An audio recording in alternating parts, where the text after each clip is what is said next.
नमस्कार, हिमाचल न्यूज में आपका बहुत बहुत स्वागत है। चलिए शुरू करते हैं आज की 10 फटाफट बड़ी खबरों से। हिमाचल सीएम सुक्खू खेल रहे विक्टिम कार्ड। हिमाचल के मुख्यमंत्री सुखविंदर सिंह सुक्खू चुनाव में विक्टिम कार्ड खेल रहे हैं। सीएम सुक्खू हर चुनावी जनसभा में कांग्रेस के पूर्व बागी विधायकों को निशाने पर ले रहे हैं। इसी तरह बीजेपी की सरकार गिराने की साजिश को भी मुख्यमंत्री बड़ा मुद्दा बना रहे हैं। लोकसभा और विधानसभा उपचुनाव में केंद्र और राज्य सरकार की योजनाओं से ज्यादा चर्चा राज्यसभा चुनाव के दौरान घटे सियासी घटनाक्रम को लेकर हो रही है। मुख्यमंत्री सुक्खू विधायकों पर बिकने के गंभीर आरोप लगा रहे हैं। जेल की सलाखों के पीछे जाएंगे बिके हुए एमएलए, बोले सीएम सुक्खू। मुख्यमंत्री सुखविंदर सिंह सुक्खू ने कहा कि हिमाचल प्रदेश के बिके हुए विधायक सलाखों के पीछे जाएंगे।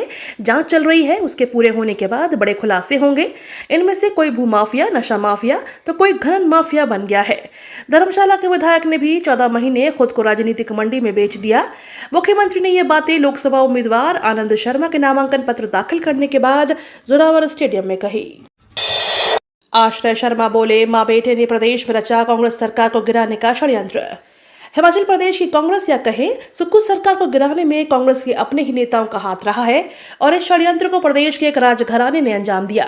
यह जुबानी हमला मंडी लोकसभा क्षेत्र के पूर्व में रहे प्रत्याशी और स्वर्गीय पंडित सुखराम के पोते और सदर से भाजपा विधायक अनिल शर्मा के पुत्र आश्रय शर्मा ने मंडी में आयोजित एक पत्रकार वार्ता को संबोधित करते हुए किए। भाजपा नेताओं ने घेरी कांग्रेस। जयराम बोले, सुक्खू की फिल्म 14 माह में फ्लॉप हो गई। कांगड़ा चंबा संसदीय सीट पर भाजपा प्रत्याशी डॉक्टर राजीव भारद्वाज ने नामांकन पत्र दाखिल किया। भाजपा कार्यकर्ता पुलिस मैदान धर्मशाला में एकत्रित हुए। इसके बाद रैली निकाली गई। रैली पुलिस मैदान से लेकर कचहरी अड्डा धर्मशाला तक निकाली गई और कचहरी अड्डा में जनसभा हुई। इस दौरान भाजपा नेताओं ने जहां कांग्रेस सरकार की नीतियों को जनता के समक्ष रखा, वहीं मोदी सरकार में किए गए कार्यों की भी जनता के बीच रखा। पाकिस्तान का समर्थन लेती है कांग्रेस, अनुराग ठाकुर ने हिमाचल सरकार पर लगाया गंभीर आरोप। हिमाचल विधानसभा उपचुनाव में भाजपा उम्मीदवार राजेंद्र राणा के लिए प्रचार करने के लिए अनुराग ठाकुर सुजानपुर गए। वहां केंद्रीय मंत्री ने कांग्रेस पार्टी पर जमकर निशाना साधा है। अनुराग ने कहा कि कांग्रेस नेता भारत में रहते हैं लेकिन पाकिस्तान की भाषा बोलते हैं। साथ ही केंद्रीय मंत्री ने कांग्रेस पर आरोप लगाते हुए कहा कि सबसे पुरानी पार्टी वोट पाने के लिए पाकिस्तान का समर्थन चाहती है। हिमाचल के 6 बागी कांग्रेसी विधायकों का यू टर्न, अयोग्यता के खिलाफ सुप्रीम कोर्ट से याचिका वापस ली। कांग्रेस के 6 पूर्व विधायकों ने हिमाचल प्रदेश विधानसभा से अयोग्य ठहराए जाने के खिलाफ सुप्रीम कोर्ट में दायर अपनी याचिका वापस ले ली है। कांग्रेस के इन 6 विधायकों को पार्टी व्हिप न मिलने पर 29 फरवरी को विधानसभा अध्यक्ष द्वारा अयोग्य करार कर दिया गया था। वरिष्ठ वकील अभिनव मुखर्जी ने पूर्व विधायकों की तरफ से कोर्ट में पेश होते हुए जस्टिस संजीव खन्ना और दीपांकर दत्ता की बेंच को बताया कि सभी 6 विधायक अपनी याचिका वापस लेना चाहते हैं। बेरोजगारी की दर ने तोड़ा 45 साल का रिकॉर्ड। शिक्षा मंत्री रोहित ठाकुर ने कहा कि भाजपा इस बार 200 का आंकड़ा नहीं छू पाएगी।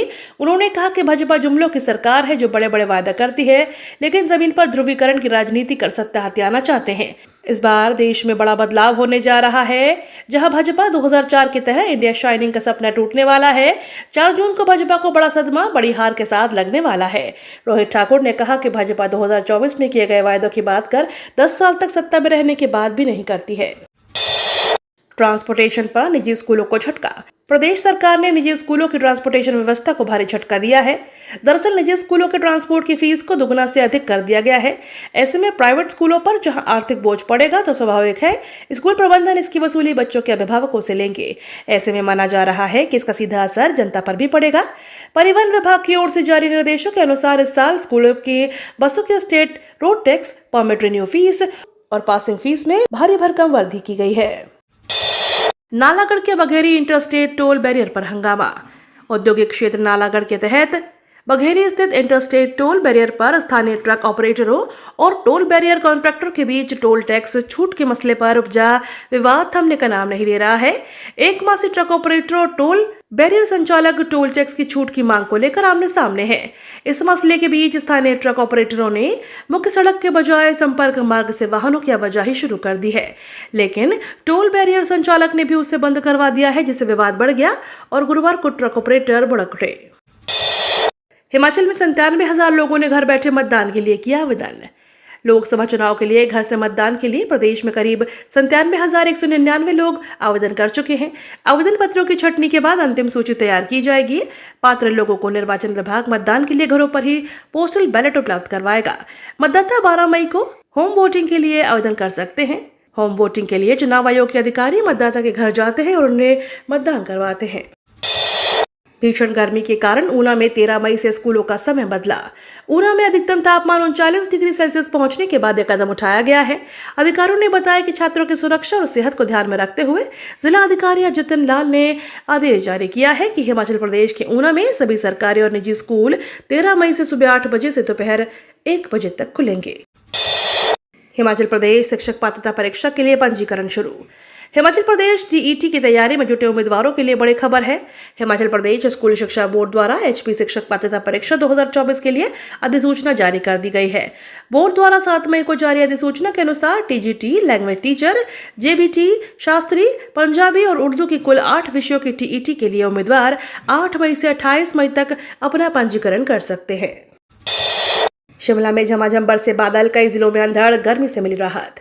राजधानी शिमला में झमाझम बारिश के साथ ओलावृष्टि हुई। शिमला में झमाझम बरसे बादल, कई जिलों में अंधड़, गर्मी से मिली राहत। देश के कई जिलों में अंधड़ के साथ बादल बरसे। मैदानी जिलों में बारिश होने से लोगों को गर्मी से कुछ राहत मिली है। मौसम विज्ञान केंद्र शिमला ने प्रदेश के अधिकांश क्षेत्रों में बारिश, अंधड़ और बर्फबारी का ऑरेंज अलर्ट जारी किया है। पीएम मोदी के साथ डिबेट के लिए तैयार हुए राहुल गांधी। कांग्रेस नेता राहुल गांधी ने पीएम मोदी के साथ डिबेट करने का निमंत्रण स्वीकार लिया है। राहुल ने कहा कि मैं 100% किसी के साथ भी डिबेट करने के लिए तैयार हूं, पीएम के साथ भी, लेकिन मैं प्रधानमंत्री को जानता हूं, वह मुझसे डिबेट नहीं करेंगे। आपको बता दें, सुप्रीम कोर्ट के पूर्व न्यायाधीश और कुछ पत्रकारों ने राहुल गांधी और प्रधानमंत्री नरेंद्र मोदी को बहस के लिए आमंत्रित किया था। गडकरी बोले, संविधान बदला ही नहीं जा सकता, केवल संशोधन संभव। गडकरी ने कहा कि सुप्रीम कोर्ट का आदेश है कि संविधान को बदला नहीं जा सकता, सिर्फ संशोधित किया जा सकता है। कांग्रेस अपने शासनकाल में अब तक 80 बार संवैधानिक संशोधन कर चुकी है। विपक्षी दल लोगों को भ्रमित कर रहे हैं। ये तो थी आज की 10 बड़ी खबरें। डेली खबरों से अपडेट रहने के लिए चैनल को सब्सक्राइब करना बिल्कुल ना भूलें।